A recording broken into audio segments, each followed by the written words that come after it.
नमस्कार प्रिय विद्यार्थियों, मनन क्लासेज के ऑनलाइन प्लेटफॉर्म पर आप सभी का हार्दिक अभिनंदन और स्वागत है।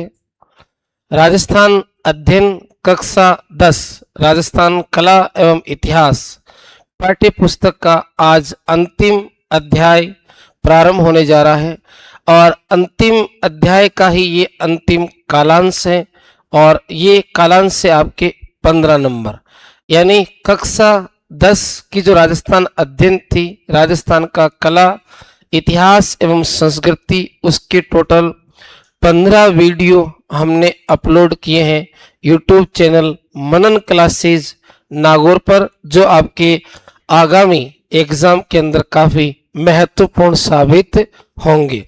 चलिए विद्यार्थियों, आज का जो सेशन है हम उसको प्रारंभ कर रहे हैं आज के कालांश को, और इसमें आमेर के कछवा वंश का इतिहास जो है वहां से कालांश प्रारंभ होगा। आमेर के कछवा वंश और इसके वंश के प्रतापी शासक। आमेर के कछवा वंश की उत्पत्ति राम के ज्येष्ठ पुत्र कुश से हुई है और कुश से ये शब्द क्या बना है, कुशवाहा, और इसी से क्या बना है, आपके कछवाहा बना है। तो आमेर का कछवा वंश का जो राजवंश है ये आपके भगवान राम के ज्येष्ठ पुत्र कुश का वंशज है। सूर्यमल मिश्रण के अनुसार एक आपके वंश हुआ करता था, कुरुम नामक रघुवंशी एक राजा वे थे। किस नाम के राजा वे थे? कुरुम नाम के रघुवंशी राजा वे थे और उनकी संतति होने के कारण ये कुरुम वंशीय कहलाए। और कुरुम वंश से ही, शब्द से ही क्या बना है, कछवाहा शब्द जो है वो आपके बना है। ढूंढाड़ प्रदेश, जहां किसी जमाने में ढूंढ नदी बहा करती थी, उस प्रदेश के निवासी थे। राज्य स्थापित करने के लिए कछवाओं को मीणा और बड़गुजरों से क्या करना पड़ा, संघर्ष करना पड़ा। कछवाओं की राजस्थान में काफी राजधानियां रही है इस ढूंढाड़ प्रदेश में। जैसे इनकी प्रथम राजधानी जो थी वो थी आपके दौसा की। कछवा प्रारंभ में चौहानों के सामंत थे। किनके सामंत थे? चौहानों के सामंत। जैसे चौहान किसके सामंत थे? गुर्जर प्रतिहारों के।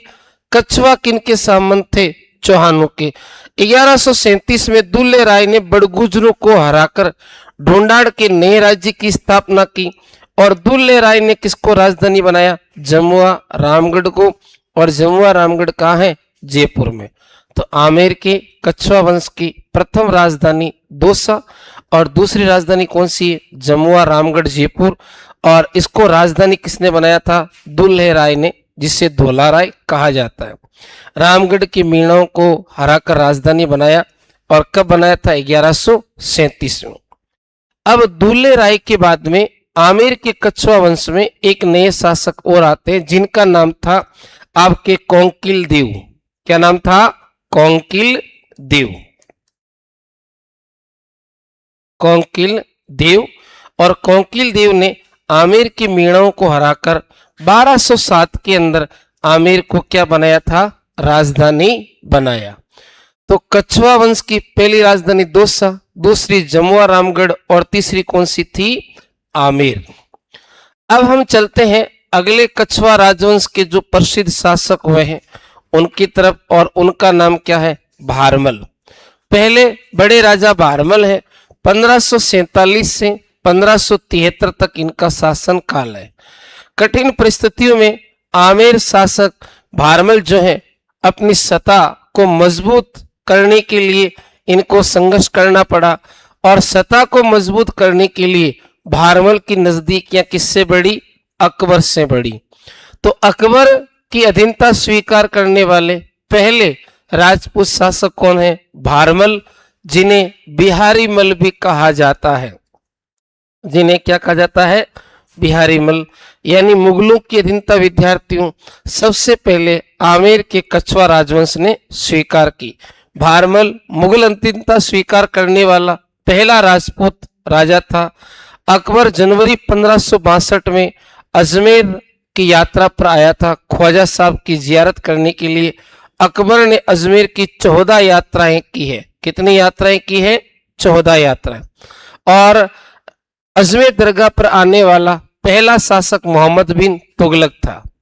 अजमेर से लौटते वक्त सांबर में भारमल ने 1562 में अपनी पुत्री हरकाबाई, जिसे इतिहास में मरियम उजमानी कहा जाता है, उसका विवाह किसके साथ किया? अकबर के साथ किया। जहांगीर हरकाबाई और अकबर का पुत्र था। 1562 में सांबर में ही भगवान दास यानी भगवंत दास और मान सिंह जो है वो अकबर की सेवा में उपस्थित होते हैं। भारमल के पुत्र कौन हुए? भगवंत दास। भगवंत दास के पुत्र कौन हुए? मान सिंह। जब हरकाबाई का विवाह किया गया सांबर में, तो भगवंत दास और मान सिंह सांबर के अंदर ही अकबर की सेवा में उपस्थित हो गए थे। अगले शासक है भगवंत दास, 1573 से 89 तक, जिन्हें भगवान या भगवान दास के नाम से जाना जाता है। 1573 में आमेर की गद्दी पर बैठे और इन्होंने गुजरात के विरुद्ध एक युद्ध लड़ा था, सरनाल का युद्ध, जिसे सरनल युद्ध भी कहा जाता है। इस युद्ध में वीरता दिखाई और इससे जो है अकबर काफी खुश हुआ और अकबर ने भगवंत दास को 7 वर्ष के लिए पंजाब का सूबेदार बनाया। 1585 में भगवंत दास ने अपनी पुत्री मानीबाई का विवाह जहांगीर के साथ किया और इसी मानीबाई और जहांगीर का पुत्र कौन हुआ था? खुसरो हुआ था। 1589 ईस्वी में लाहौर में भगवंत दास की क्या हो जाती है? मृत्यु हो जाती है। तो भगवंत दास की मृत्यु कहां हुई थी? लाहौर में हुई थी। अगले प्रसिद्ध शासक हैं मान सिंह। मान सिंह का शासनकाल 1589 से 1614 तक है। केवल 12 वर्ष की आयु में मुगलों की सेवा में आ गए अकबर की सेवा में। यानी अकबर की सेवा में जब मान सिंह उपस्थित हुए थे तब उनकी उम्र मात्र कितनी थी? 12 वर्ष। अकबर और जहांगीर 2 मुगल सम्राटों की सेवा की है। मान सिंह ने किस किस मुगल सम्राट की सेवा की है? अकबर और जहांगीर की। अकबर के रणथंबोर अभियान कब का है? 1569 ईस्वी का। सुरजनहाड़ा को मुगल अधीनता स्वीकार कराने में मान सिंह की महत्वपूर्ण भूमिका रही।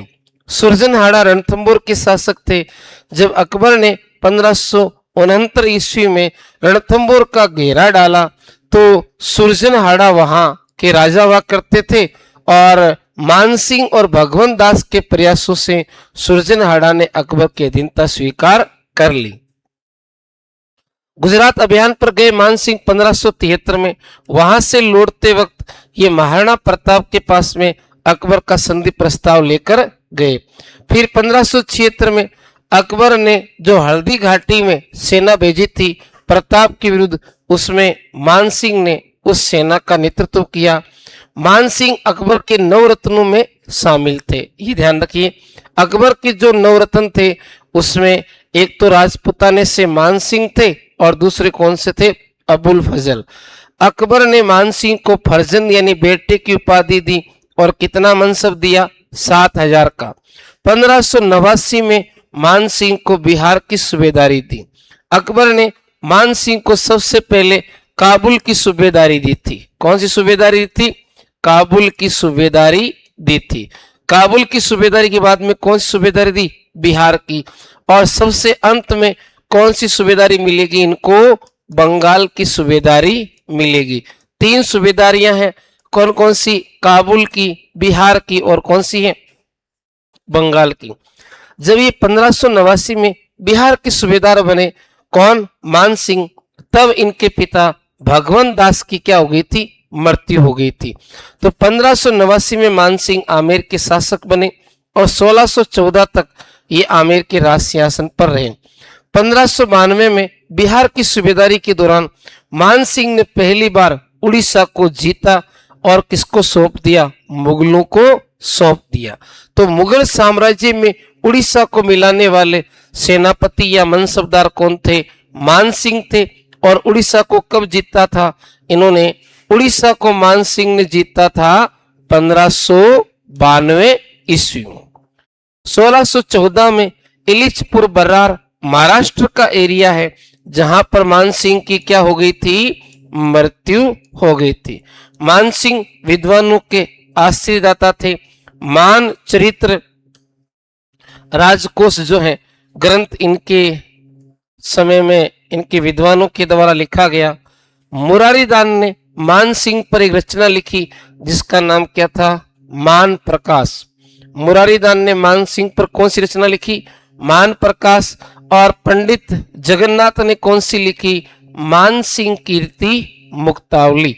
जगन्नाथ नामक जो दरबारी विद्वान था उसने मान सिंह कीर्ति मुक्तावली रचना लिखी। रानी कनकावती ने अपने पुत्र जगत सिंह की याद में आमेर के अंदर कौन सा मंदिर बनवाया? जगत शिरोमणि मंदिर बनवाया था। फिर अगले शासक आते हैं मिर्जा राजा जयसिंह प्रथम। 1621 से 67 तक इनका जो है जीवन काल है। जयसिंह शासन काल मिर्जा राजा जयसिंह प्रथम का शासन काल 1621 से 67 तक है। 11 वर्ष की आयु में ही ये क्या बन गए थे? आमेर के शासक बन गए। 3 बड़े मुगल सम्राट जहांगीर, शाहजहां और औरंगजेब की सेवा इन्होंने की थी। बड़े ही जहांगीर, शाहजहां और औरंगजेब के विश्वस्त मनसबदार थे। 1623 में जो है इन्हें मलिक अंबर के विरुद्ध दक्षिण भारत में भेजा गया जहां इन्होंने अद्भुत साहस और वीरता का परिचय दिया था। 1623 में मिर्जा राजा जयसिंह को किसके विरुद्ध भेजा गया था? मलिक अंबर के विरुद्ध। और उस समय शासक कौन थे? जहांगीर थे। 1629 में इन्हें उत्तर पश्चिमी सीमांत प्रदेशों में उज्बेकों का विद्रोह दबाने के लिए भेजा गया। और उस समय शासक कौन था? शाहजहां था। शाहजहां ने इन्हें उज्बेकों का विद्रोह दबाने के लिए भेजा। 1630 में जयसिंह ने खान ए जहां लोधी का विद्रोह दबाया था। कब दबाया? 1630 में। और यह भी घटना शाहजहां के समय की है। 1636 में शाहजहां के समय बीजापुर और गोलकुंडा अभियान पर दक्षिण भारत में गए थे कौन? मिर्जा राजा जयसिंह। तो ऐसा जयपुर या आमेर रियासत के शासक जो बीजापुर और गोलकुंडा अभियानों पर गए थे किसके समय? शाहजहां के समय 1636 में। वो कौन थे?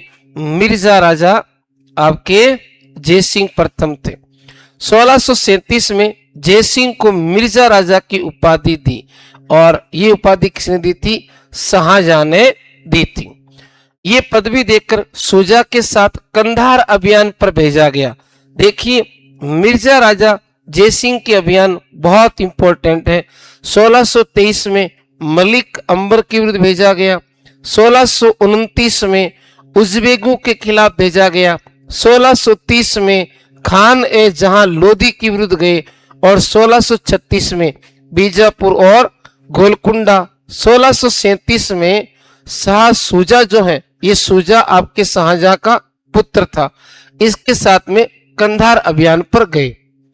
इसके बाद में शाहजहां के पुत्रों के बीच में उत्तराधिकारी जब संघर्ष शुरू होता है तो युद्ध के समय पहला युद्ध मिर्जा राजा जयसिंह शुजा के विरुद्ध लड़ते हैं, बहादुरपुर का युद्ध।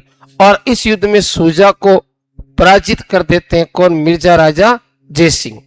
लेकिन उत्तराधिकार के अंतिम युद्ध में ये औरंगजेब का पक्ष लेते हैं क्योंकि अंतिम युद्ध जो होता है बड़ा महत्वपूर्ण युद्ध देवराई का, उसमें औरंगजेब विजय हो जाते हैं। इससे पहले औरंगजेब ने सामोगढ़ का युद्ध भी जीता था। जयसिंह की सैनिक योग्यता और कूटनीति से प्रभावित होकर औरंगजेब ने इन्हें दक्षिण में मराठों के विरुद्ध भेजा और दक्षिण में जयसिंह ने अपनी कूटनीति से शिवाजी को क्या कर दिया? अकेला कर दिया। पुरंदर को जीतने का सफल अभियान रहा है किसका? मिर्जा राजा जयसिंह का।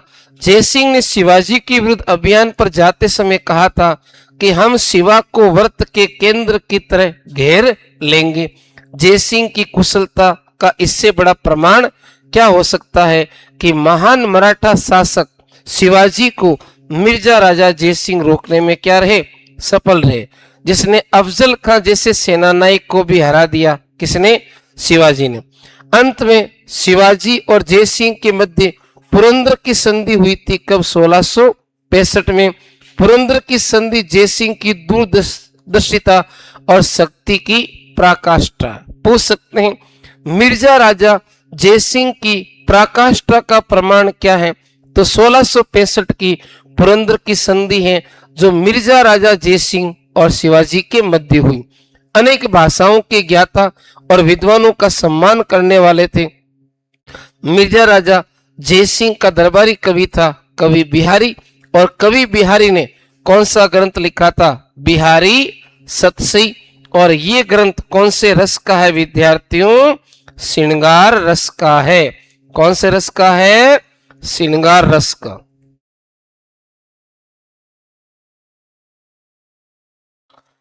अगले शासक हैं आपके सवाई जयसिंह। 1700 से 1743। 3 दिसंबर 1688 को इनका जन्म हुआ है। लगभग 12 वर्ष की आयु में ये भी शासक बन गए। जयसिंह में, किसमें? सवाई जयसिंह ये द्वितीय है, और इनमें जयसिंह प्रथम की तुलना में वीरता और वाक्पटुता अधिक थी। इसी कारण औरंगजेब ने जयसिंह द्वितीय का नाम क्या रखा? सवाई जयसिंह रख दिया। यानी जयसिंह प्रथम से भी बढ़कर है, सवाया है। और यहीं से परंपरा पड़ी कि जयपुर के शासक अपने नाम के आगे क्या लगाते हैं? सवाई का पद लगाते हैं। 1700 ईस्वी में जयसिंह ने आमेर राज्य का भार संभाला। 1707 में औरंगजेब की मृत्यु के बाद में उत्तराधिकारी जो युद्ध हुआ, उसमें जयसिंह ने किसका पक्ष लिया? आजम का।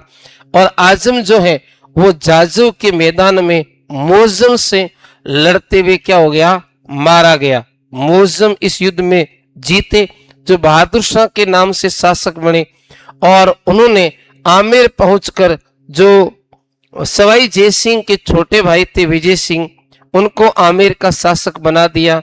आमेर को खालसा घोषित कर दिया और सवाई जयसिंह द्वितीय को राज्य से वंचित कर दिया। साथ ही बहादुर शाह ने आमेर का नाम बदलकर क्या रखा? मोमिनाबाद रख दिया। तो ये सवाई जयसिंह द्वितीय के शासनकाल में एक ऐसी घटना थी कि उन्हें अपने राज्य से क्या होना पड़ा? वंचित होना पड़ा।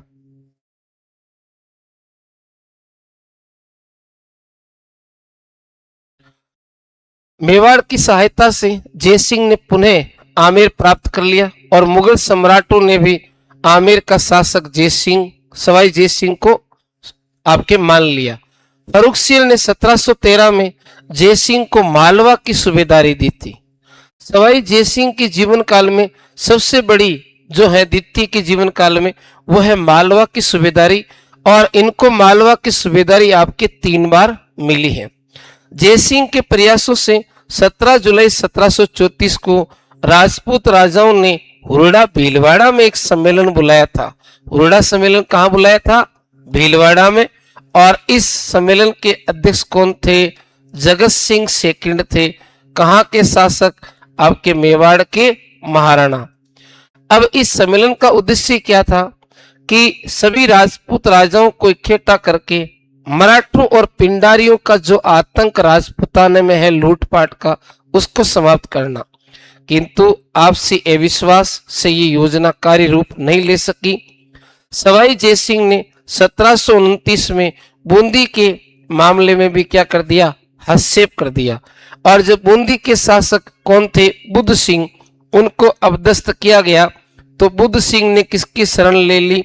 बुद्ध सिंह ने शरण ली आपके मराठों की, और इससे मराठों की राजस्थान में क्या हो गई? वापस एंट्री हो गई। आंतरिक राजनीति में हस्तक्षेप करने का मराठों को अवसर मिल गया। जयसिंह ने मराठों और मुगल सम्राट में समझौता कराने की मध्यस्थता की थी। 1743 में जयसिंह की मृत्यु हो गई, और सवाई जयसिंह द्वितीय ने 7 मुगल शासकों की सेवा की थी। कितने दिल्ली के मुगल शासकों की सेवा की थी? 7 मुगल शासकों की सेवा की। 1725 में सवाई जयसिंह द्वितीय ने नक्षत्रों की एक शुद्ध सारणी बनाई और उस सारणी का नाम क्या था? जीज ए मोहम्मद शाही, जो प्रकाशित आपके 1730 या 32 के आसपास होगी। बनाई कब थी इसने? 1725 में सवाई जयसिंह द्वितीय ने जीज ए मोहम्मद शाही। उन्होंने जयसिंह कारिका नामक ज्योतिष ग्रंथ की भी रचना की थी। सवाई जयसिंह द्वितीय ने कौन सा ग्रंथ लिखा था? जयसिंह कारिका। और कैसा ग्रंथ है? ज्योतिष विद्या का। जयसिंह ने जयपुर, दिल्ली, मथुरा, उज्जैन और बनारस में क्या स्थापित की? वेधशालाएं। कितनी? 5 वेधशालाएं स्थापित की, जिससे हम शॉर्ट में क्या बोलते हैं? डीजे बम कहते हैं। जयपुर की वेधशाला सबसे बड़ी थी, जिसे जंतर मंत्र कहा जाता है, और इस जंतर मंत्र को 2010 में यूनेस्को द्वारा विश्व धरोहर सूची में क्या किया गया? शामिल किया गया। जयसिंह का बंगाली वास्तुकार विद्याधर था, जिसने एक नक्शा बनाया और उसी नक्शे के आधार पर 18 नवंबर 1727 को आयताकार खंडों में एक सुंदर शहर बसाया गया और उस नगर का नाम क्या रखा? जयपुर रखा गया। सवाई जयसिंह अंतिम हिंदू शासक थे जिन्होंने अश्वमेध यज्ञ क्या किया था? संपन्न किया था। और 1734 में जयपुर की रक्षा के लिए नाहरगढ़ किले का निर्माण करवाया। इन्होंने जयगढ़ किले के अंदर एक तोप भी बनवाई, जिसका नाम क्या था? जयबान तोप। सवाई जयसिंह द्वितीय ने चंद्र महल, सिसोदिया रानी का महल, जल महल का निर्माण करवाया। सवाई जयसिंह पहला राजपूत हिंदू शासक था जिसने अश्वमेध यज्ञ करने वाले तो ये अंतिम राजा थे, लेकिन सती प्रथा और विधवा पुनर्विवाह, कौन सा है? विधवा पुनर्विवाह को मान्यता देने वाले राजपुताने के विद्यार्थियों पहले शासक कौन थे? सवाई जयसिंह द्वितीय थे। अब आप बात करते हैं जैसलमेर के भाटी वंश की। जैसलमेर का भाटी वंश स्वयं को चंद्रवंशीय यादों से संबंधित मानता है। ये अपने को श्री कृष्ण से जोड़ता है, भगवान श्री कृष्ण से। विजयराज के शासन काल में भाटियों का नियमित इतिहास मिलता है। किस भाटी शासक से भाटी राजवंश का नियमित इतिहास मिलता है? विजयराज से। विजयराज का पुत्र भोज हुआ, वह गौरियों के विरुद्ध लड़ता हुआ वीर गति को प्राप्त हुआ और उसका उत्तराधिकारी कौन हुआ था? जैसल। भोज का पुत्र कौन हुआ था? जैसल। और जैसल ने कौन से किले की नींव रखी? जैसलमेर किले की नींव रखी। जैसलमेर का जो गढ़ है वो विद्यार्थियों 2.5 साके के लिए जाना जाता है। कितने साके के लिए जाना जाता है? 2.5 साके के लिए। पहला साका जब जैसलमेर में हुआ तब जैसलमेर के शासक मूलराज थे और आक्रमणकारी कौन था? अलाउद्दीन खिलजी। जैसलमेर में कितने साके हुए? 2.5 साके। पहला साका जब जैसलमेर में हुआ शासक कौन था? मूलराज भाटी और आक्रमणकारी कौन था? अलाउद्दीन खिलजी। अब जब दूसरा आक्रमण हुआ तो रावल दूदा जैसलमेर के शासक थे और फिरोज शाह तुगलक ने जैसलमेर पर आक्रमण किया था। जैसलमेर के दूसरे साके में शासकों ने रावल दूदा और उनका भाई त्रिलोक सिंह और आक्रमणकारी कौन है? फिरोज तुगलक। 1550 में जब जैसलमेर के शासक लूणकर्ण थे तब कंधार का एक आपके शहजादा था अमीर अली भगोड़ा था। इस अमीर अली ने मौका देखकर विश्वासघात करके लूणकर्ण पर आक्रमण कर दिया। लूणकर्ण अपने साथियों सहित लड़ते मारा गया, किंतु अंतिम विजय किसकी हुई? भाटियों की हुई। इसलिए यहां पर क्या नहीं हुआ? जोहर नहीं हुआ। यहां केवल क्या हुआ था? केसरिया हुआ था। इसी कारण इसे क्या कहा जाता है? अर्ध साका कहा जाता है। पूछते हैं कि जैसलमेर में जो तीसरा साका है वो अर्ध साका क्यों कहलाता है? क्योंकि इसमें केवल केसरिया हुआ था, जोहर नहीं हुआ था। अकबर के नागौर दरबार कब का? 1570 का। इसमें जैसलमेर के जिस शासक ने अकबर की अधीनता स्वीकार की थी वो था हर्राय भाटी, और साथ में ही इन हर्राय भाटी ने अकबर के साथ वैवाहिक संबंध भी स्थापित किए थे। जैसलमेर का अंतिम शासक था जवाहर सिंह, और जवाहर सिंह वही शासक है जिसने सागरमल गोपा को मिट्टी का तेल डालकर जिंदा जलवाया था? सागरमल गोपा को। अब बात करते हैं भरतपुर के जाट राजवंश की। एक राजनीतिक शक्ति के रूप में जो भरतपुर का जाट राजवंश है, इसका उत्थान औरंगजेब के शासन काल में हुआ। पूछ सकते हैं कि जाटों का राजनीतिक डेवलपमेंट जो है वो कब हुआ था? जब औरंगजेब का शासन काल शुरू हो गया था, उसी समय हो गया था। 1669 में मथुरा के क्षेत्र में जाटों ने गोकुल के नेतृत्व में औरंगजेब के विरुद्ध विद्रोह किया। जाटों का पहला विद्रोह औरंगजेब के विरुद्ध कब हुआ था? 1669 में हुआ था। मथुरा के जाटों ने किया था, किसके नेतृत्व में? गोकुल के नेतृत्व में। लेकिन गोकुल को मार दिया गया, किंतु उसके द्वारा शुरू किए गए संघर्ष को किसने जारी रखा? राजा राम ने जारी रखा। तो पहले जाटों का नेता कौन बना? गोकुल। उसके बाद कौन बना? राजा राम। और राजा राम की मृत्यु कब हुई थी? 1688 में। राजा राम के बाद में कौन आएगा? चूड़ामन जाटों का नेता बनेगा। तो जाटों का पहला नेता कौन बना था? गोकुल बना था। कौन बना था? गोकुल। गोकुल के बाद में कौन बना था? राजा राम। और राजा राम के बाद में कौन बना? चूड़ामन। और चूड़ामन के बाद में कौन बनेगा? बदन सिंह। कौन बनेगा? बदन सिंह। और बदन सिंह के बाद में कौन आ जाएंगे? महाराजा सूरजमल। चूड़ामन 1695 से 1721। भरतपुर में स्वतंत्र जाट राज्य की स्थापना किसने की थी? चूड़ामन ने की थी। चूड़ामन ने मथुरा और आगरा के मुगल इलाकों पर दावे बोलकर मुगल शक्ति को झकझोर रख दिया। मुगल सम्राट कछुआ नरेश बिशन सिंह को चूड़ामन का दमन करने के लिए भेजा। हाँ जी, अब ये ध्यान रखना कि चूड़ामन का दमन करने के लिए मुगल सम्राटों ने जयपुर के किस शासक को भेजा था? तो ध्यान रखना, बिशन सिंह को भेजा था।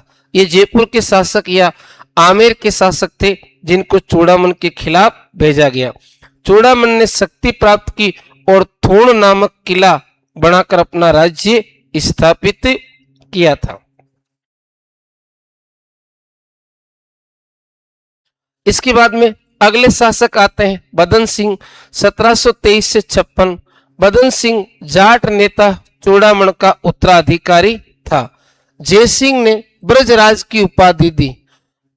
जाटों के अंदर फूट डालने के लिए सवाई जयसिंह को भेजा गया और ये अपने प्रयास में सफल रहे और जाटों को दो गुटों में बांट दिया। कैसे बांटा?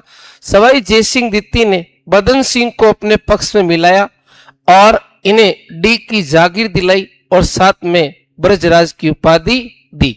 बदन सिंह ने डी को अपना निवास बनाया और वहां पर एक सुंदर गढ़ और महलों का निर्माण करवाया। इसी कारण डी क्या कहलाया? जल महलों और बगीचों की नगरी। डी के अतिरिक्त बदन सिंह ने कुम्हेर, भरतपुर और वेर में भी दुर्गों का निर्माण करवाया। बदन सिंह बड़े ही शांत प्रिय शासक हुआ करते थे। जाट कछुआ मैत्री कर अपने राज्य का इन्होंने विस्तार किया। जाटों और कछुआ वंश के अंदर मित्रता किसके समय हुई थी? बदन सिंह के समय हुई। 1756 में डीग में बदन सिंह की विद्यार्थियों क्या हो गई? मृत्यु हो गई। अगले शासक कौन बने? महाराजा सूरजमल। 1756 से 63 तक मात्र 7 वर्षों का इनका शासन काल है। महाराजा सूरजमल बदन सिंह का पुत्र था और उत्तराधिकारी भी था। भरतपुर में जो लोहागढ़ है उसका काम किसने करवाया? सूरजमल जी ने करवाया और इन्होंने भरतपुर के अंदर अपनी राजधानी स्थापित की थी। जयपुर के साथ मैत्री व सहयोग की नीति का अनुसरण किया और जयसिंह की मृत्यु के बाद में जयपुर में जो उत्तराधिकारी संघर्ष हुआ था जयसिंह के पुत्रों किसके बीच में? आपके माधो सिंह और ईश्वर सिंह के बीच में। तो जब उत्तराधिकारी संघर्ष शुरू हुआ तो इसमें आपके सूरजमल ने जयपुर शासक ईश्वर सिंह का पक्ष लिया था। 1760 में अहमद शाह अब्दाली के विरुद्ध मराठों के पक्ष में लड़ने के लिए गए, लेकिन मराठा सेनानायक सदाशिवराव बाहू ने जो इनके साथ में गलत व्यवहार किया था उससे नाराज होकर सूरजमल भरतपुर लौट आए। पानीपत की पराजय के बाद मराठों को सूरजमल ने ही शरण दी थी। अनबन के बावजूद भी मराठों को इन्होंने बाद में सहायता दी। 1763 में रोहेलू के विरुद्ध युद्ध की इस दौरान इनकी मृत्यु हो गई थी और इस युद्ध में नजीब खान ने सूरजमल की धोखे से क्या कर दी, हत्या कर दी, जिससे सूरजमल की मृत्यु हो गई।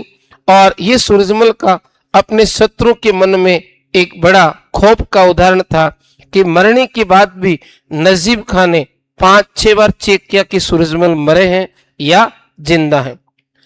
कालिका रंजन कानूनगो ने सूरजमल के बारे में कहा, उसमें अपनी जाति के सभी गुण, शक्ति, साहस, चतुराई और निष्ठा है।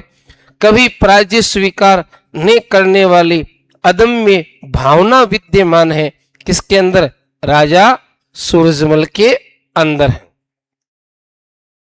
अब बात करते हैं अगला राजवंश है करौली का। कौन सा वंश? यादव वंश। करौली का राजवंश सवियम को मथुरा की सूरसेन शाखा से संबंधित बताता है। पुराने जमाने में एक सूरसेन जनपद हुआ करता था जिसकी राजधानी मथुरा थी और श्री कृष्ण से इसका संबंध है। वहीं से करौली की राजवंश अपने को जो है मानते हैं। इस वंश की स्थापना विजयपाल ने द्वारा 1040 में करौली के अंदर यादव वंश की स्थापना की गई। हालांकि इसने बयाना को अपनी राजधानी बनाया था। विजयपाल की पहली राजधानी कौन सी थी? बयाना। विजयपाल के बाद 1348 में अर्जुन पाल ने कल्याणपुर नामक कस्बा बसाया। यानी करौली कस्बे का प्राचीन नाम क्या था? कल्याणपुर था, जो 1348 में 14वीं सदी में बसा हुआ। धर्मपाल द्वितीय ने 1650 में करौली को अपनी राजधानी बनाया। तो करौली की स्थापना अर्जुन पाल ने की थी 1348 में, लेकिन करौली को राजधानी धर्मपाल द्वितीय ने 1650 में बनाया था।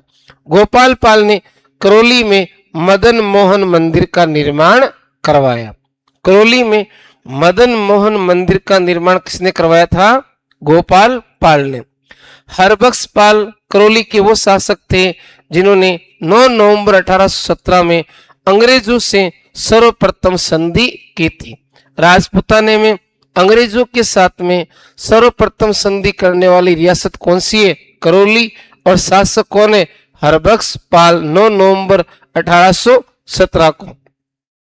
1852 में नरसिंह पाल की मृत्यु के बाद डलहौजी ने करौली का विलय कंपनी राज्य में करने के लिए बोर्ड ऑफ डायरेक्टर्स से सिफारिश की, लेकिन डायरेक्टर्स जो थे उन्होंने इसकी अनुमति नहीं दी।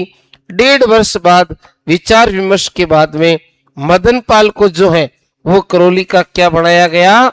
शासक बनाया गया था। अगला पॉइंट है परमार वंश। कौन सा राजवंश है? परमार। शाब्दिक अर्थ शत्रु को मारने वाला होता है।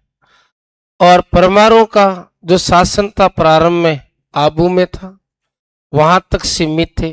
प्रतिहारों की शक्ति कम होने के उपरांत परमारों ने अपनी राजनीतिक शक्ति में क्या की थी?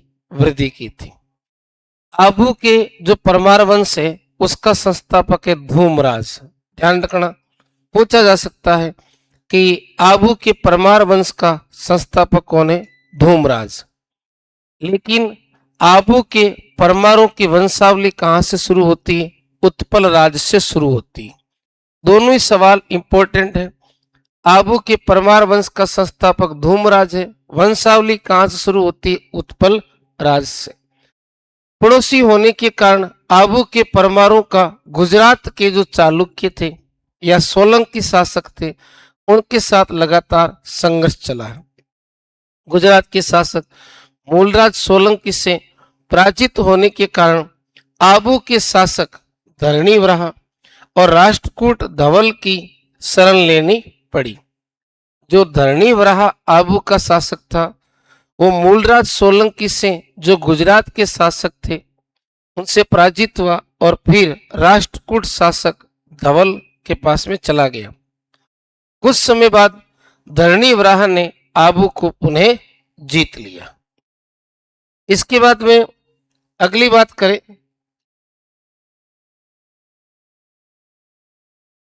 तो विक्रमदेव का परपोता हुआ था जिसका नाम था धारावर्ष परपोत्र। 1163 से 1219 तक आबू के परमारों का सबसे शक्तिशाली शासक कौन हुआ? धारावर्ष। इसने मोहम्मद गोरी के विरुद्ध युद्ध में गुजरात की सेना का नेतृत्व किया और सोलंकियों की अधीनता का जुआ उतारकर फेंका। नाडोल के चौहानों से अच्छे संबंध बनाए किसने? धारावर्ष ने। और उसका पुत्र कौन हुआ? सोम सिंह। के शासनकाल में तेजपाल ने आबू के देलवाड़ा गांव में लोणो शाही नामक नेमिनाथ मंदिर बढ़वाया। जब आबू के देलवाड़ा में लोणो वसई जो मंदिर बनाया था तेजपाल ने, उस समय आबू का शासक कौन था? सोम सिंह था। 1311 के लगभग नाडोल के चौहान राव लुम्बा ने परमारों की राजधानी चंद्रावती पर क्या कर लिया? अधिकार। और इसी के साथ में परमार वंश समाप्त हो गया और चंद्रावती या सिरोही के अंदर कौन सा राजवंश शुरू हुआ? चौहान राजवंश, जो देवड़ा शाखा के नाम से जाने गए और संस्थापक कौन बना था? लुम्बा देवड़ा। अब है राजस्थान में मराठों का प्रवेश। औरंगजेब की मृत्यु के बाद 1707 में मुगल साम्राज्य जब धीरे धीरे पतन की ओर अग्रसर हुआ तो जो पेशवा थे उन्होंने मराठा जो शक्ति है उसकी ताकत बढ़ानी शुरू कर दी। पारस्परिक ग्रह क्लेश था राजपुताने के राजाओं में, इस कारण राजपुताने में मराठों का प्रवेश हुआ और ये ग्रह क्लेश के 3 मुख्य केंद्र थे राजपुताने। एक बूंदी का, दूसरा जयपुर का और तीसरा जोधपुर का। बूंदी का जो ग्रह क्लेश हुआ था वो दल्लेल सिंह और उम्मीद सिंह के बीच में हुआ था और इसमें जयपुर शासक सवाई जय सिंह ने भी हस्तक्षेप किया था। जयपुर का जो ग्रह क्लेश हुआ था वो आपके हुआ था ईश्वर सिंह और किसके बीच में हुआ था? माधो सिंह के बीच में हुआ था। किसके बीच में? ईश्वर सिंह और माधो सिंह। जोधपुर का जो ग्रह क्लेश हुआ था वो हुआ था आपके अभय सिंह, वे किसके बीच में हुआ था? भगत सिंह के मध्य हुआ था। और ये किसके बीच में हुआ था? ये हुआ था आपके दल्लेल सिंह और किसके बीच में हुआ था? उम्मेद सिंह, इनके बीच में हुआ था। और यहीं पर मराठों को राजस्थान में प्रवेश करने का मौका मिल गया। पहली बात करते हैं बूंदी उत्तराधिकार संघर्ष की। सवाई जयसिंह अपनी शक्ति बढ़ाना चाहते थे और उसके राज्य की सीमा बूंदी राज्य के राजा बुद्ध सिंह जो उनके बहनोई थे वहां तक पहुंची हुई थी। 1727 तक सवाई जयसिंह द्वितीय और उनके जो बहनोई है बुद्ध सिंह बूंदी के शासक, इनमें 1727 तक सब कुछ अच्छा था, लेकिन अचानक इन दोनों के रिश्तों में क्या आ गया? तनाव आ गया। तनाव का कारण क्या था? बुद्ध सिंह जो है इनकी एक रानी थी, कछवाई रानी, जिसका नाम है आनंद कंवर, और वो जयसिंह द्वितीय की क्या थी? बहन थी। तो बुद्ध सिंह और रानी आनंद कंवर में अनबन के कारण जयसिंह ने जो है हस्तक्षेप किया।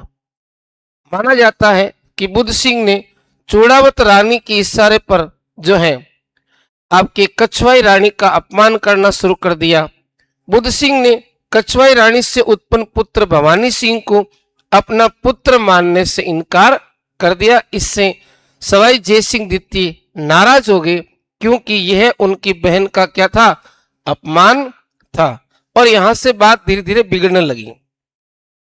स्वाभाविक ही था, उसने बुद्ध सिंह को सिंहासन से हटाने का निश्चय किया। किसने? सवाई जयसिंह द्वितीय ने। और सवाई जयसिंह द्वितीय ने बुद्ध सिंह किसी कारणवश अपनी राजधानी से दूर गया हुआ था। उसकी अनुपस्थिति का फायदा उठाया और सवाई जयसिंह द्वितीय ने अपनी सेना भेजकर बूंदी दुर्ग पर अधिकार कर लिया और बूंदी का राज्य करवड़ का जो हाड़ा था सालिम सिंह, उसके पुत्र दल्लेल सिंह को 1730 में बूंदी की राजगद्दी पर बिठा दिया। जयसिंह की इस कार्रवाई के बाद मराठों का राजपुताने की राजनीति में प्रवेश करने का मौका मिल गया। 1732 ईस्वी में जयसिंह ने अपनी पुत्री कृष्णा कुमारी का विवाह दल्लेल सिंह के साथ में कर दिया, यानी सवाई जयसिंह द्वितीय ने बेटी का घर बसा दिया और बहन का घर उजाड़ दिया। जयसिंह द्वितीय ने दल्लेल सिंह का रास्ता साफ करने के लिए भवानी सिंह, जो इनकी बहन का लड़का था, उसकी क्या करवा दी, हत्या करवा दी। और इस घटना से नाराज कछवाई रानी, जो जयसिंह की बहन थी आनंद कंवरी, वो भाई के विरुद्ध में खड़ी हो गई, जयसिंह का विरोध करने लगी और उसने मराठों से क्या मांगी, सहायता मांगी थी। अब आपके मराठे जो हैं वो कछवाई रानी की सहायता के लिए बूंदी की तरफ प्रस्थान करेंगे। 18 अप्रैल 1734 को मल्हारराव होलकर और राणाजी सिंधिया के नेतृत्व में मराठा सेना ने बूंदी पर चढ़ाई कर दी। बूंदी पर चढ़ाई कब की थी, 1734 में। और 4 दिन के संघर्ष के बाद में 22 अप्रैल को बूंदी पर मराठों का अधिकार हो गया और बूंदी का नया शासक किसको बनाया, उमेद सिंह को, जो बुद्ध सिंह का पुत्र था। और बुद्ध सिंह इस समय अफीम और शराब के नशे में डूब गए और इस कारण उमेद सिंह को क्या बना दिया, मराठों ने शासक बनाया। अपनी कृतज्ञता प्रकट करने के लिए कछवाई रानी ने मल्हारराव होलकर को क्या बांधी, राखी बांधी और अपना भाई बनाया। उमेद सिंह अभी छोटा था, इस कारण बूंदी का प्रशासन किसको सौंपा गया, प्रताप सिंह को। और प्रताप सिंह दल्लेल सिंह का क्या था, बड़ा भाई था। इसके बाद में अगली घटना आती है हुरडा सम्मेलन, जो 17 जुलाई 1734 को कहां पर होगा, आपके भीलवाड़ा में हुरडा नामक स्थान पर होगा।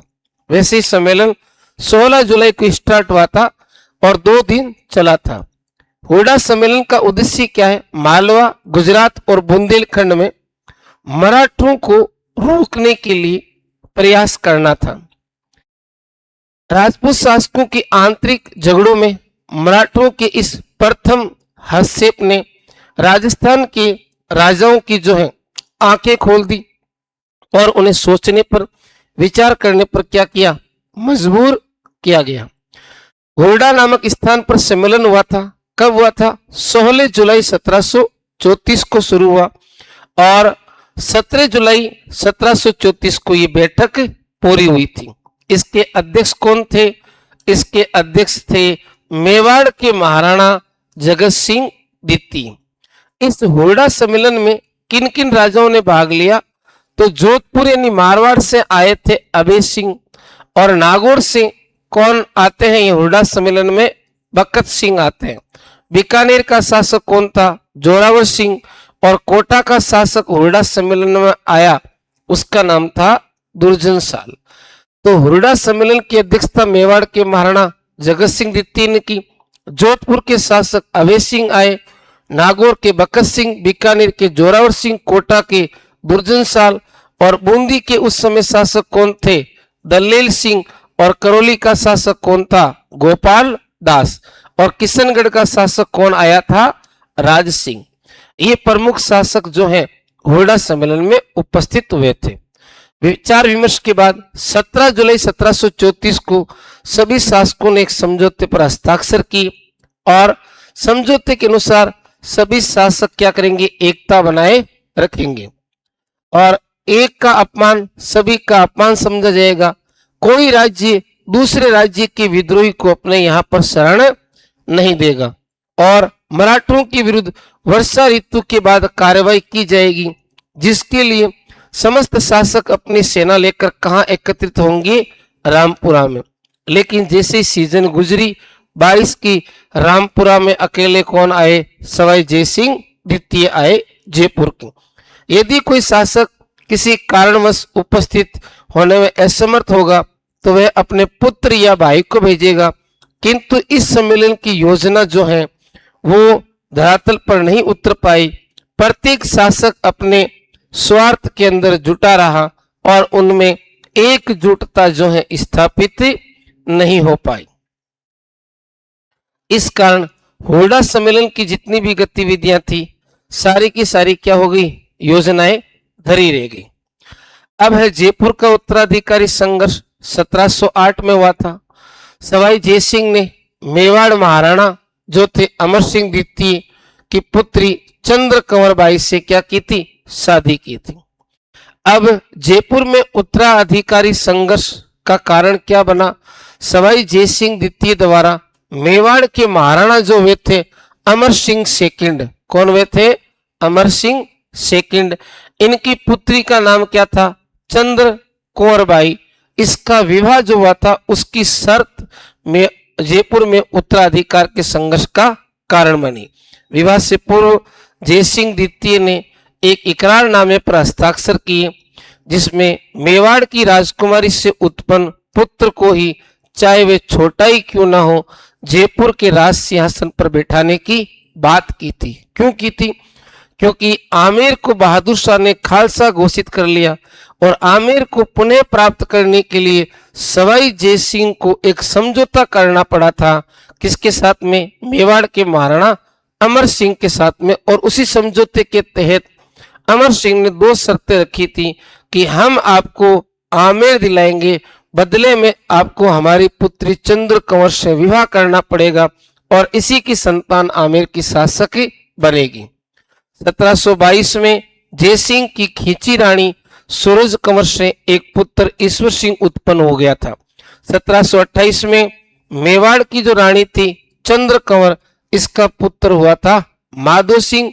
जयसिंह के बाद माधो सिंह और ईश्वर सिंह के बीच में जयपुर का राज सिंहासन प्राप्त करने के लिए संघर्ष प्रारंभ हो गया। अब अगली बात सुने। सितंबर 1743 में जयसिंह की मृत्यु होगी। ज्येष्ठ पुत्र ईश्वर सिंह राज सिंहासन बैठा, किंतु माधो सिंह ने 1708 के इकरारनामे के आधार पर जयपुर के राज सिंहासन पर अपना दावा ठोक दिया। माधो सिंह की ओर से मल्हार राव होलकर सैनिक सहायता देने के लिए आए। इसके बदले माधो सिंह ने होलकर को 20 लाख रुपए देने का आश्वासन दिया। ईश्वर सिंह की तरफ से कौन सा मराठा सेनापति मैदान में आया? राणोजी सिंधिया जो है ईश्वर सिंह की तरफ से आए थे। फरवरी 1745 में माधो सिंह ने जयपुर पर चढ़ाई कर दी, किंतु ईश्वर सिंह ने अपने मराठा साथियों की सहायता से माधो सिंह और उसके सहयोगियों को वापस खदेड़ दिया। माधो सिंह ने एक बार फिर मल्हार राव से सैनिक सहायता मांगी और एक प्रतिनिधि को कालपी भेजा। सैनिक सहायता के बदले 2 लाख रुपए देने का वचन दिया।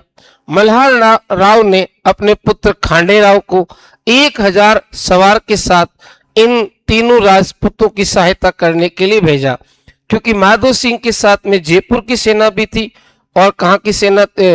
माधो सिंह के साथ में मेवाड़ की सेना थी और इसके अलावा बूंदी की सेना भी माधो सिंह के साथ में थी।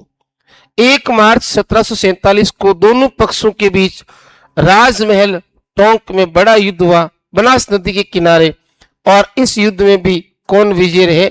ईश्वर सिंह जो है वो जीत गए और माधो सिंह पुनः युद्ध हार गए।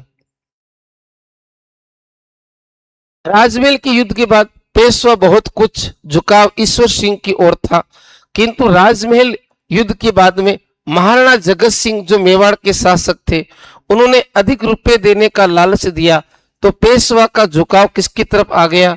आपके माधो सिंह की तरफ आ गया और ईश्वर सिंह जो है वो ऋण के तले दब चुके थे। माधो सिंह का पक्ष ले लिया किसने? पेशवा ने। और माधो सिंह की तरफ कौन है? जगत सिंह। इसके बाद 1748 में बगरू नामक स्थान जो जयपुर का है वहां पर बड़ा युद्ध होता है और ईश्वर सिंह इस युद्ध में हार जाते हैं। 6 दिनों के युद्ध में ईश्वर सिंह क्या हुए, पराजित हो गए। जाट राजा सूरजमल ने बगरू के युद्ध में ईश्वर सिंह का साथ दिया, बड़ी वीरता से लड़े, लेकिन इस युद्ध के अंदर आपके ईश्वर सिंह हार गए।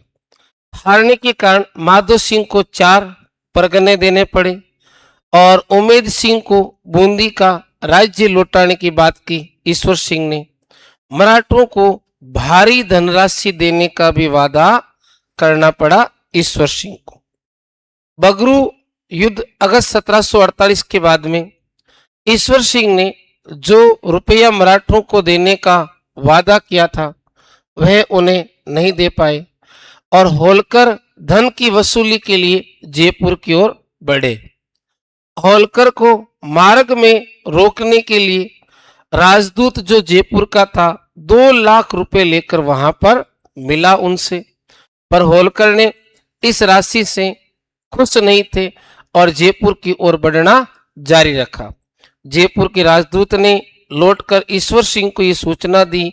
ईश्वर सिंह डर गए क्योंकि मराठों को देने के लिए ईश्वर सिंह के पास रकम नहीं थी।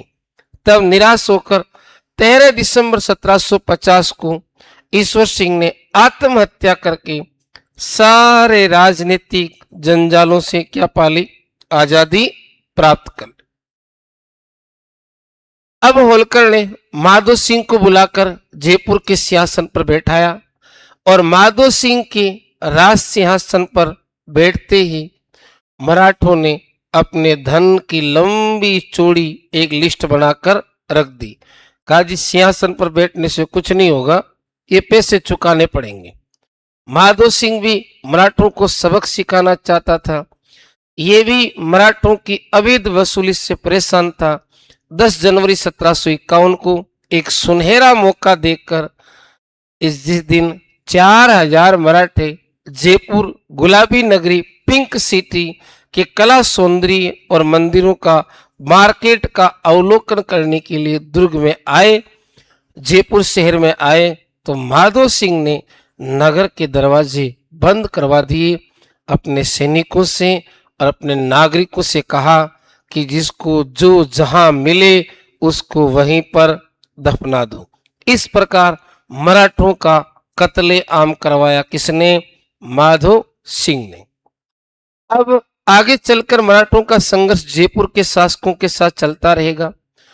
आगे बड़ा युद्ध होगा, तुंगा युद्ध आपके दौसा के अंदर होगा, लालसोट में। जयपुर राज्य और मराठों के बीच चौथ को लेकर जो विवाद चल रहा था वो लगातार बढ़ता ही जा रहा था। महाजी सिंधिया के नेतृत्व में जयपुर राज्य में लूटपाट मचा रखी थी किसने, मराठों ने। मराठों की इन हरकतों से परेशान होकर जयपुर के तत्कालीन शासक सवाई प्रताप सिंह, इन्होंने एक नया गठबंधन तैयार किया और मारवाड़ के जो राठौड़ शासक थे विजय सिंह, उनके साथ में प्रताप सिंह ने गठबंधन किया। इसमें शिवपुर के जागीरदार भी थे और साथ में करौली के शासक भी जयपुर की तरफ झुक गए थे। एक मुस्लिम सेनापति भी था मोहम्मद बेग हमदानी। इस प्रकार एक बड़ा संगठन तैयार हुआ और महाजी सिंधिया के साथ में जंग शुरू की। 28 जुलाई 1787 को लालसोट दौसा के पास में जो तुंगा का मैदान है वहां युद्ध हुआ। हालांकि राठौड़ कछवा गठबंधन इस युद्ध में भारी रहे, लेकिन ये युद्ध अनिर्णायक था, जीत किसी की नहीं हुई। महाजी सिंधिया जरूर पीछे हटे और कहा कि अगर मैं जिंदा रहा तो जयपुर को धूल में मिला दूंगा। लेकिन इस युद्ध में जो पलड़ा है वो आपके जयपुर की सेना का क्या रहा था, भारी रहा था। अब आगे देखें तो मराठों और राजपूतों के मध्य 20 जून 1790 को कौन सा युद्ध हुआ था, पाटन का युद्ध हुआ, जिसमें मराठों की निर्णायक जीत हुई। राजपूतों को क्या करना पड़ा, आत्मसमर्पण करना पड़ा। ये सांबर के पास ये लड़ाई हुई थी।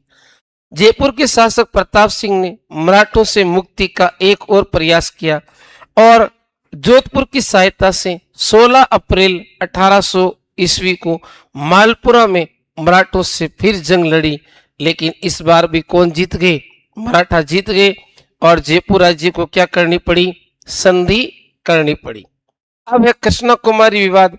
ये मेवाड़ की राजकुमारी थी जिसका विवाह जयपुर के शासक जगत सिंह और जोधपुर के शासक मान सिंह के साथ, इन दोनों में से किसके साथ विवाह होगा, इसी बात को लेकर विवाद हुआ और फिर ये जंग में बदल गया।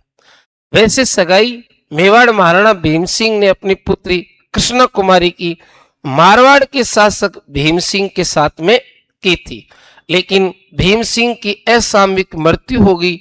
इस कारण मेवाड़ महाराणा भीम सिंह ने अपनी पुत्री कृष्णा कुमारी का नारियल जयपुर शासक जगत सिंह सेकंड के यहाँ पर भेज दिया। इधर मारवाड़ शासक भीम सिंह की मृत्यु के बाद में नए शासक कौन बने थे? मान सिंह। मान सिंह ने इसको अपने लिए क्या माना? अपमान मान लिया और इसी बात को लेकर तनातनी हो गई। इस घटना के कारण मराठों और अमीर खां पिंडारी को फिर राजस्थान में पंचायती करने का मौका मिल गया। मेवाड़ और मारवाड़ की आंतरिक स्थिति का फायदा उठाकर यह जो है अमीर खां पिंडारी और मराठे हस्तक्षेप करने लगे। मारवाड़ शासक मान सिंह का पक्ष अमीर खां पिंडारी ने लिया, हालांकि ये पहले जयपुर शासक के पक्ष में थे। अंत में किसकी तरफ आते हैं? मान सिंह की तरफ। अमीर खां पिंडारी ने कृष्णा कुमारी की शादी मान सिंह से करने या कृष्णा कुमारी की हत्या करने का प्रस्ताव रखा। अमीर खां पिंडारी मेवाड़ महाराणा भीम सिंह के पास गए और कहा कि आपकी पुत्री का या तो विवाह होगा किसके साथ में? मान सिंह के साथ में, अन्यथा आपको क्या करनी पड़ेगी? हत्या करनी पड़ेगी। और दुष्परिणाम ये हुआ कि 21 जुलाई 1810 ईस्वी को क्या की गई? कृष्णा कुमारी की हत्या कर दी गई। तो अमीर खां पिंडारी ने यहाँ पर दबाव बनाया और राजस्थान में मराठा और पिंडारियों के हस्तक्षेप का ये सबसे बड़ा काला अध्याय है। इसके बाद में जोधपुर के उत्तराधिकार के संघर्ष की बात करें तो जोधपुर के शासक अभय सिंह और उनके भाई बकत सिंह के बीच में तनातनी हो गई। अभय सिंह को गद्दी से हटाकर बकत सिंह मारवाड़ के शासक बनना चाहते थे, जो उस समय नागौर के प्रभारी थे। जून 1749 में अभय सिंह की मृत्यु हो गई। उनका पुत्र राम सिंह जोधपुर के राज सिंहासन बैठा। बकत सिंह ने नवंबर 1750 में मौका देखा और राम सिंह को राज सिंहासन से हटाकर जोधपुर का राज सिंहासन प्राप्त कर लिया। राम सिंह भागकर जयपुर आए और माधो सिंह की सहायता से मराठों के पास पहुंचे और मराठों और माधो सिंह की सहायता से पुनः मारवाड़ प्राप्त करना चाहते थे। इस बीच 1722 में बकत सिंह ने अजमेर पर अधिकार कर लिया और मराठों को जो है राम सिंह का सपोर्ट करने का यहाँ पर क्या मिल गया? मौका मिल गया। 21 सितंबर 1752 को बकत सिंह की क्या होगी? मृत्यु होगी और विजय सिंह मारवाड़ के शासक बने। राम सिंह ने जोधपुर का राज सिंहासन प्राप्त करने के लिए मराठों से सहायता का प्रयास कर रहे थे लगातार और इसमें सफल हुए। जून 1753 में रघुनाथ राव ने राम सिंह को पुनः जोधपुर की गद्दी पर बैठाने के लिए जयपा सिंधिया को जोधपुर पर आक्रमण करने के लिए भेजा। 15 सितंबर 1753 को मेड़ता के पास दोनों के अंदर जंग हुई। एक तरफ मराठा जयपा सिंधिया और राम सिंह है और दूसरी तरफ कौन है? विजय सिंह। भीषण युद्ध हुआ। विजय सिंह हार गए और विजय सिंह को हारकर कहां शरण लेनी पड़ी?